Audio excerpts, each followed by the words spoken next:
This week on the Attraction Show, we sit down with the winners of the LEGO Masters TV show. Then I chat with Ridley Pearson, author of the Disney Parks-inspired Kingdom Keepers novels, about his latest updates. Plus the latest theme park news and more, starting now.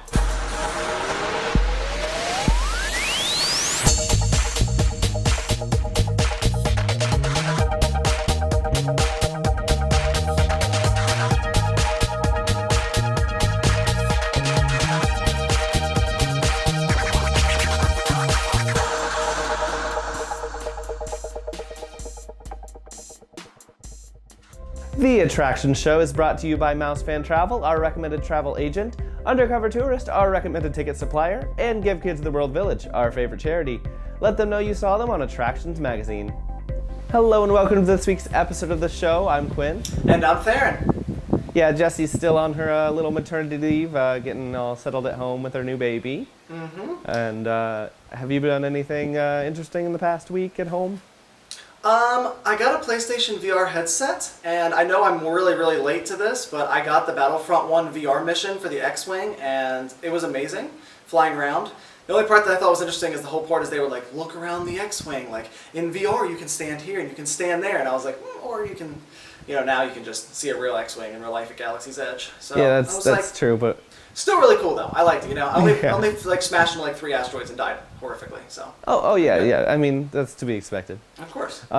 Yesterday I watched. I got a little sneak preview of some of the new shows coming to Disney Plus. The Prop Culture show, where they pick a movie, and they like find a bunch of props like where they are now for the show, and like they talk to like some of the actors and the people who worked on the movie. It's really cool.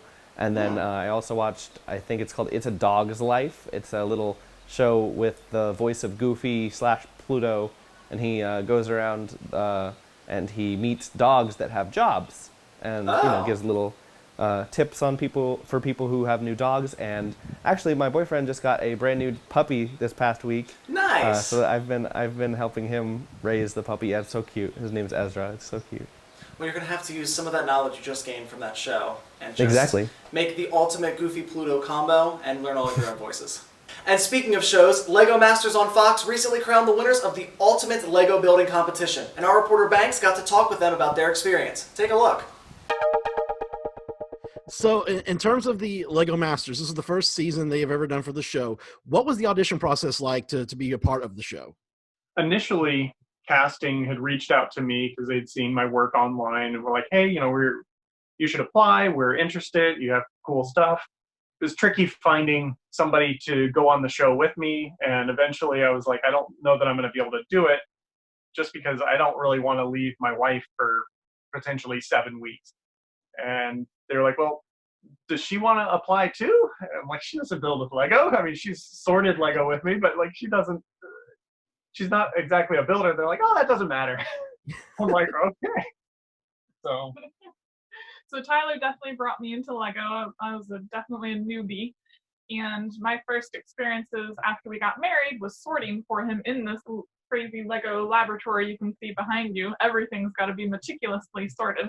So that was really valuable though, because I learned all of the different pieces and I was able to apply that knowledge when I did start building and pick up things more quickly. Once we found out we were going to be on the show, he had to put me through a serious Lego boot camp. I would imagine, and I'm curious about the process of filming this show. There's so many different time frames that we see in each episode, up to 24 hours. Is that a true 24 hours? Did you get breaks? Like, how did that work in terms of filming these episodes and these challenges? It is an actual 24 hours, but there are basically it's unionized, so you can't actually be operating legally for 24 hours. So it's split into different days, however many work hours we could get into a single day. Okay, that's very cool. It's very interesting. Now, I know in there you had bricks up the wazoo available to you. Did they have enough for what the build you needed to do? Did they have the right pieces? Was everything there that you needed? Yeah, we were super well supplied with the parts. I was just amazed at, some of the different pieces that we had access to in by the thousands. And sometimes a bin would run down and then almost instantaneously would be like magically filled back up again. it was just amazing to have such a variety of pieces to use in the challenge. We were very pleased. Now, the challenges, there's so many different themes and so many different builds you had to do. Is there one that sticks out to you as the most memorable and something maybe you learned during the course of the show that you didn't know? I know my favorite build was the storybook challenge when they brought the kids in and we had that wacky story we had to bring to life. I'm a piano teacher and I work with kids, so I just love that opportunity to get those kids on set. And at that point, I was feeling a little run down, pregnant, worn out, but seeing those kids and being able to work with them was a real energy boost and just very special. Yeah, for me, I've been building like all my life, but I've been building by myself. So it was a really a fun learning experience of how do you build a single creation with another person. I've done collaborative things where two people build different sections and then you come together and it makes a one cohesive thing, but this was very different. So I think we learned a lot about, or I learned a lot about how to think about what the other person's building and how we can help each other in creating this cohesive project. Now, your final build, the one that won you the title of Lego Masters, is going to be installed next year at Legoland New York. What is it like knowing that something you'd helped design and build is going to be in the theme park for everyone to see? It's really exciting because we loved building that. And one of my favorite challenges was the Space Smash Challenge. One.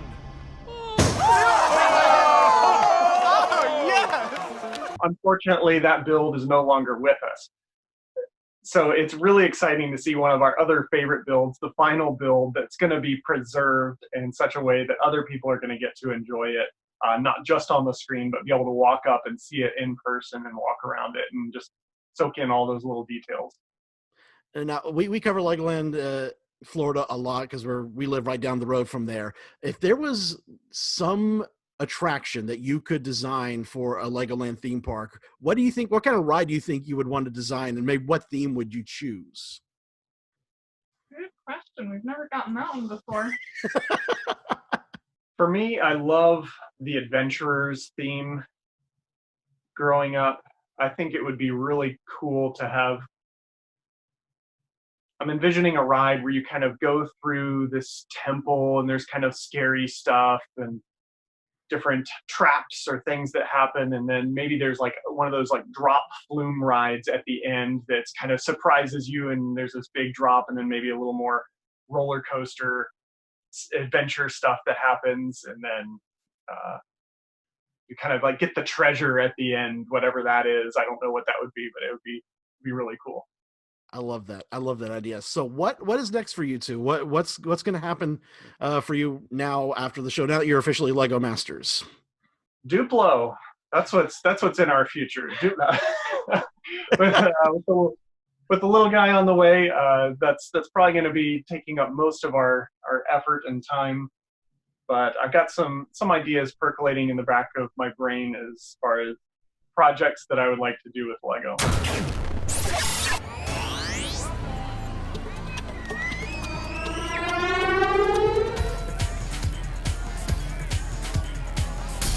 Universal Orlando shared some potential plans for how the reopening would go at their resort during a Reopen Florida Task Force teleconference. Some of these possible protocols include daily temperature screenings for employees, face masks for team members and possibly guests, and expanded use of virtual queues. And this is sort of, what we said before, like this is probably what's going to happen in all the parks. Yeah. I don't see any problem with the screens. I've seen, there's a very specific way to do certain screenings. Looking at some of the parks over in Asia, from what they've done is they go in and they have a no-contact temperature that they can just put it near your forehead, they check it, and they can basically move on, and that's like their quick way of doing it, and then they had a bunch of masks. The only thing I could see about making guests wear masks is you have to either be giving them out for free or have a huge supply for sale, not too expensive, outside your doors. Because if you don't, if someone gets all the way, and especially Universal, having to park, walk through City Walk, and then you get to the actual thing, and they're Exactly. like, hey. Maybe they do a security security checkpoint would at the probably parking. Yeah. Going into City Walk. Yeah, but either way, I like the idea. They're looking for ways that they can do this as safely as possible and still try to get things back to normal. So I'm open for all ideas, and we'll just have to see what they officially pick. Now, over at Knott's Berry's Farm, they have actually reopened their online marketplace for those of you needing your boysenberry fix. I'm one of those that definitely needs some. Through their website, you can purchase your favorite berry market preserves, jams, gourmet gifts, food, and more. The best part, both shipping and curbside pickup are available. I think I'm going to be ordering some boysenberry jam. Yes. I literally had some, I think 2 days ago. And we you already ordered toast. some? Oh, no. I had some left over. And because I was wow. like, it's jam. That'll last forever, I hope. If not, well, here we are. So, but I literally was like, I woke up in the morning and I was like, Knott's Berry's Farm. I need the ultimate, Knott's Berry's Farm feeling. So I got some toast. I put the jam on. It was delicious. I needed my Knott's Berry's Farm fill right after I wrote the recent attractions article about us flying over the parks and kind of seeing Disneyland and Universal from the sky. I saw Knott's and I was just like, I need some boysenberry. I had to watch some videos and yeah, I had to eat some boysenberry and had to watch some ride-through videos and be like, this is good. We're back. We're quote-unquote back. Star Wars The Rise of Skywalker is headed to Disney+. The film will make its early debut on the streaming platform on May the 4th, alongside the series finale of Star Wars The Clone Wars, and the docu-series debut of Disney Gallery The Mandalorian, which I'm excited about. The Mandalorian and The Clone Wars. I already own Rise of Skywalker on digital, so that's not as exciting for me. But now you can get it on your phone, I guess, when you walk. yeah, no, somewhere. I mean, it's great for everyone to have access to all of the movies. So all 9 of the Skywalker. And yeah, the Skywalker. the Disney Gallery, The Mandalorian. The Mandalorian, I think, is definitely Disney Plus's peak. They were like, look, we're gonna make this. We're gonna bet it that you guys are really gonna love this babysitting show through space with murder. And everyone was like, I 1000% love the babysitting murder show. And they were like, look, it's 8 episodes, right? For the new Doctor, I'm pretty sure it's 8 episodes. Where they just go through what It's they're one talking for. about. How many episodes are there of The Mandalorian? There's Is it 8. not one for each? Yeah, I think it's one for each. Yeah, so from all the behind the scenes that they had, the huge screens that they were showing, there's just so much they could talk about on this show. And I cannot wait to see Disney's version of behind the scenes. And since the opening day for Holiday World theme park has been postponed to early June, the park will host a digital opening day this Saturday, May the 2nd. The online event will feature appearances from the park president and owners, cooking videos, entertainment, and even a fireworks finale. Yeah, this kind of works. I mean, it's not really open, but it's nice to see that they're still giving the joy that would be felt if they were opening. They said, look, we can't open right now, but we can fake opening right now. Join us. It's like everyone's doing with all the Zoom things or the live streams. It's like even with Disney doing their recent Happily Ever After live stream, they said, look, enjoy it for now. It's your fill. We're going to be back as soon as we can, but have fun for now. Shop Disney is hosting movie nights on Twitter for Disney fans. Through hashtag #ShopDisneyMovieTime, viewers can tune in tonight at 5 p.m. Central Time for a Little Mermaid watch party or next week for a Moana watch party. It's fun to watch these, Disney movies with a bunch of people, sort of. It's cool too. Yeah, you can go on Twitter and you can just creep on the hashtag. And if you go there, it's funny to see how many people you'll just be like, oh, you've never seen this before. Or, oh, you didn't recognize that. And it's for any watch party, really. The good thing about doing that is sometimes they'll leak little stuff and they'll be like, hey, did you know this or did you know that? And they'll sometimes put up behind the scenes stuff, which just makes the movie 10 times cooler because you're not just watching with a bunch of people. You get that really cool behind the scenes look. And for all details on News in the Queue this week, along with everything else going on in the theme park world, head to attractionsmagazine.com.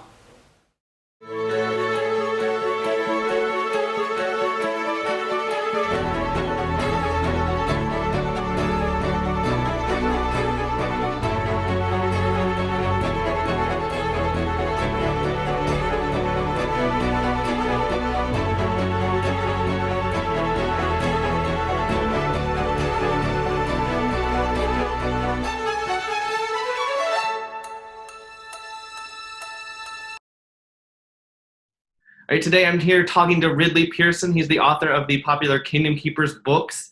They're about, if you haven't heard of them, they're about these teens that go to sleep and when they wake up sort of in their dreams in the Disney parks and resorts, and they fight the Disney villains. Hey, Ridley, how you doing?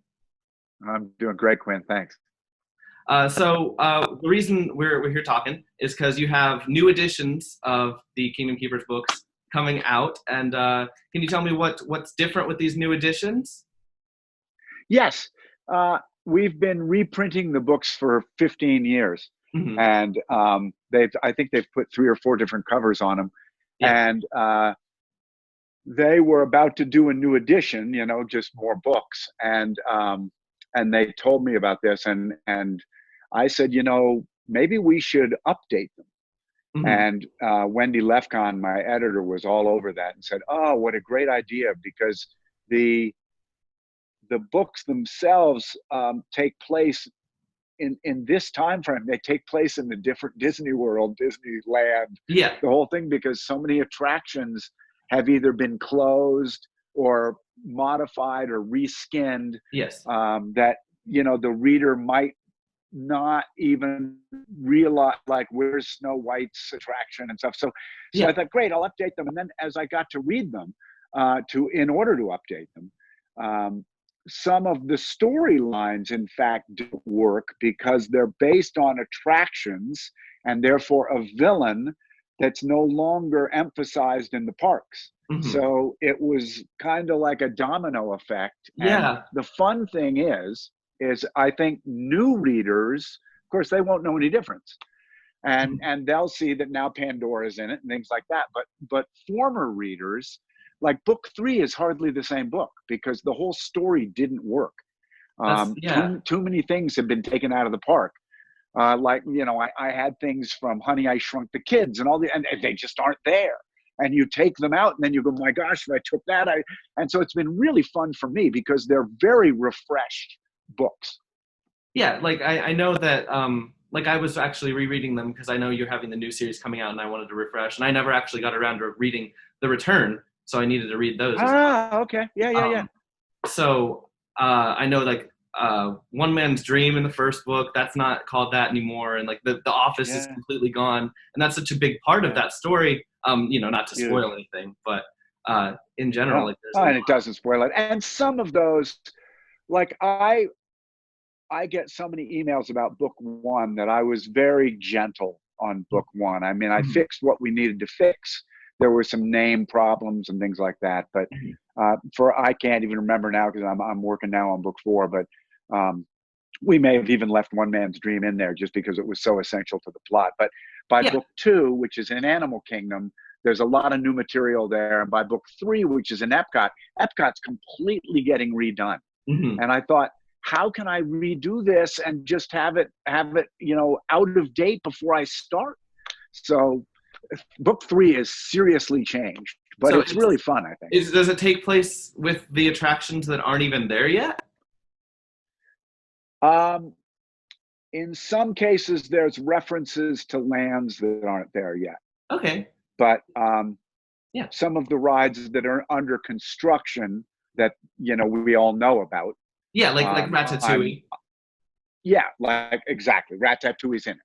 So I had been to the Ratatouille in France to work on some Kingdom Keepers books, and so I'm just assuming it'll be pretty close. So I based it on my research there. It may not be pretty close, but at least it's up to date a little bit. Yeah. So it's just with Disney, it's all graduations because even with my wonderful relationship I have with them and I've had now for 15 years or more, there's still a lot of things they just won't tell me. And I get so upset, but it's just the way it is. And I respect it wholeheartedly. And so the books are as updated as I can get them. So if our viewers want to get their hands on their own copies of the first 2 updated books now that are out, what's the best way to do that? And how can they make sure that they're getting the new ones and not the old ones? They have brand new covers. Okay. And they're glorious. I know they're available online. There was some trouble with that the first week they were out. That's all been straightened out. Of course, I always encourage people to get them from their local store. It's a little tricky right now. Yeah. But most stores are still open and they'll just put the book outside the door for you. So, I would hope people would go to their local sort of home store first, their independent bookstore.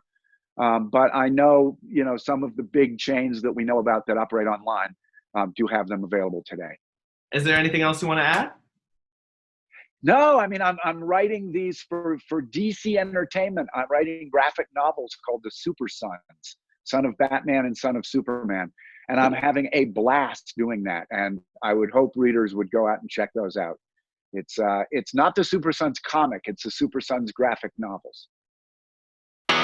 Nothing can stop us now as we bring you the spring 2020 issue of Attractions Magazine. Mouse rules apply when you enter the cartoon world of Mickey aboard Mickey and Minnie's Runaway Railway. So much has happened at Universal Orlando Resort the past 10 years, we showcase our top 10. Magic happens at Disneyland, we take a look at their new daytime parade. Plus the latest news, rumors, and more packed into every issue. Get your copy and subscribe today at attractionsmagazine.com in print, digital, or in our app on Nook and Kindle. Undercover Tourist is the provider of authentic attractions tickets at discounted prices. To get the best discounted rates on tickets for your next theme park trip, visit undercovertourist.com. Was your spring Disney trip canceled? Mousefan Travel has a special offer just for you. For more information on this deal and more, visit mousefantravel.com. Give Care to the World Village is a nonprofit resort that provides week-long, cost-free vacations to children with life-threatening illnesses and their families. To learn more about how to get involved, visit gktw.org. Full interviews from today's show can be found on YouTube and our website. Quinn, I know you got to do one of the interviews. How was that? It was pretty good. I love talking to Ridley. I haven't talked to him in a really long time, but it's some really interesting stuff. I really look forward to reading his new books. And I was interested to see about the Lego Masters show. I watched that show fully, love it. I'm not going to spoil it for anyone, but it's really good. So to hear from the winners, that's going to be really cool just to hear their perspective and what was like kind of behind the scenes on that kind of a wacky show. Yeah, I saw a couple episodes. I really want to watch the Star Wars one. The Star Wars one's good. It'll be interesting to see who wins. Absolutely. Thank you so much for joining us, and we hope you'll tune in again next week. Don't forget to subscribe to our magazine, check out our YouTube channel, and follow us on Twitter, Facebook, and Instagram. Until next time, keep calm, wash your hands, and have fun.